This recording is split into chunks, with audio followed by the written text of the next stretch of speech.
with that because now they feel politically homeless.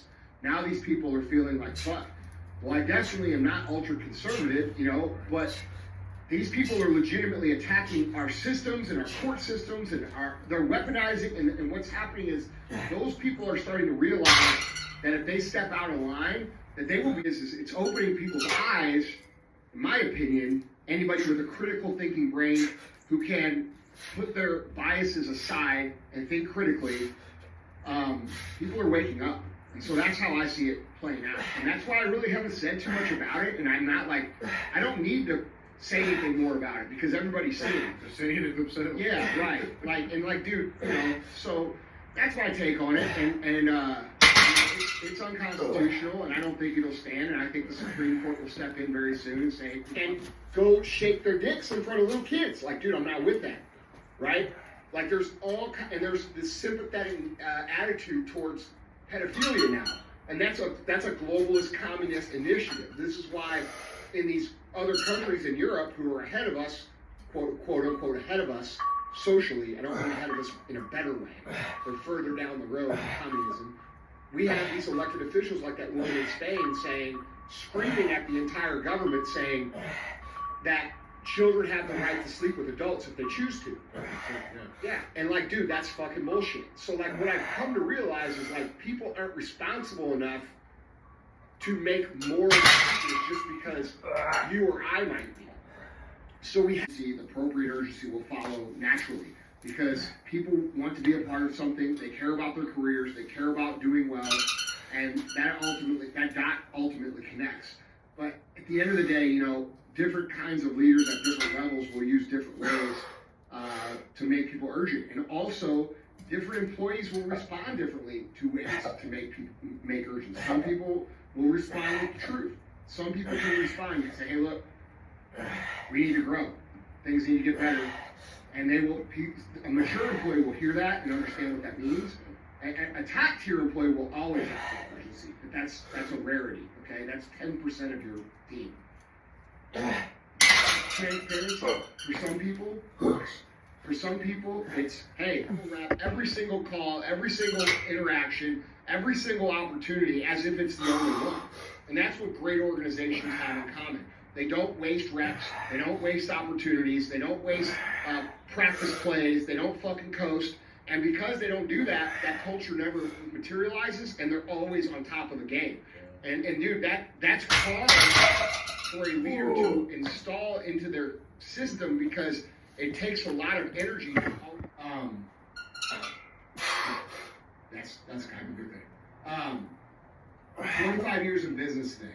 If you had caught me on day one, and like, let's say I could teleport back in time and I could say, hey, this is what your life's gonna look like, but this is what the fuck it's gonna take.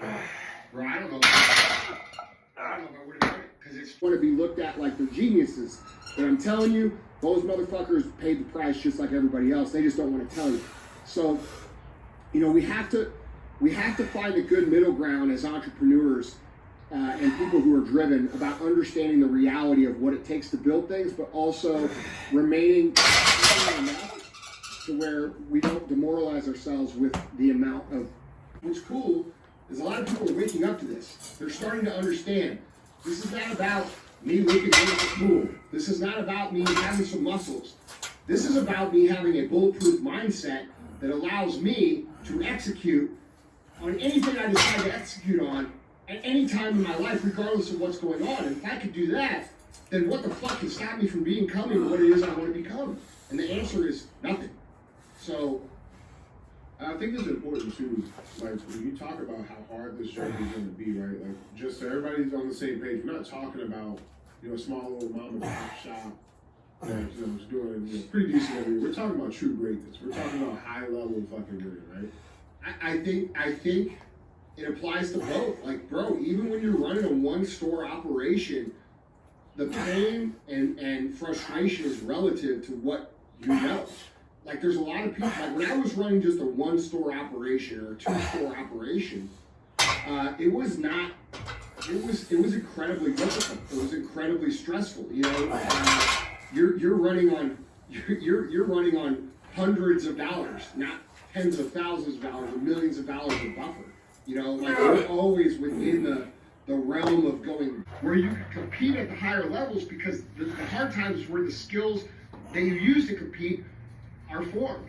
So this is something that you can't know on day one, right? You can Practical application. yeah, you can only know this once you've been through it.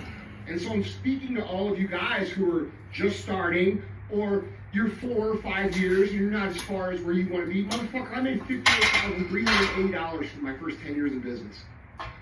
Not a year, total. I could have made more money working at fucking McDonald's, okay? So remember, you're probably doing better than I was doing. So just keep that in mind. Right now, you're in boot camp. You're not even in business yet. You're in boot camp. You're in the boot camp where you're going to get beat on every day, and you're going to pick up and learn how to do shit that you didn't know how to do before. And eventually, over the course of time, you become like a Swiss Army knife, where you know a whole bunch of stuff, and you have a lot of utility, and you can do a lot of things, and you know a lot of things, and now you're starting to become an effective entrepreneur. And you stop making decisions, you know, and this is why I tell you guys, the only two skills you actually need to have to win long term are, one, the ability to not quit, okay, perseverance. I'm wearing free clothes. Like, I'm wearing free clothes. Like, I'm wearing free shorts that I got from here. I mean, they're not free to you, they're free to me. Right? But, you know, this is a first form sweatshirt. I wear it, you know. People with means tend to, like, not do it. So you can't judge them on, like, what they appear to be, or you fuck yourself out of a lot of potential sales. So you can err both sides of that equation. And what this comes down to is the psychology of being a salesperson. And that's this. Your job is to offer the best possible solutions to this potential customer, regardless of the price. They are there to solve a problem. Your job is to solve the problem in the best possible way. And if they have objections, they will let you know, and you will find a solution that fits their budget that also still solves their problem. But you start off as a default of showing the customer the best possible way to solve their problems. And then if it's not in their budget, they will let you know, and then you start to make compromises to figure out how to solve their problem. When you go from top and work backwards. You don't start at the bottom and work upwards. And that's a big mistake that aligns the option based upon what you perceive they can afford. And people are out there saying, yeah, don't go talk to that guy because you don't know what the fuck he's talking about. So there's all kinds of reasons to do this the way that I'm saying. And quite honestly, this is why you join Arente Syndicate. Like the things I'm going through right here, this is why you join that program. So, arentesyndicate.com. Buy my book today. I love it, man. Yeah. So, the guys, Andy, that was great. Yeah. Happy New Year, guys. Go kick some ass. It's more important than ever that you do. And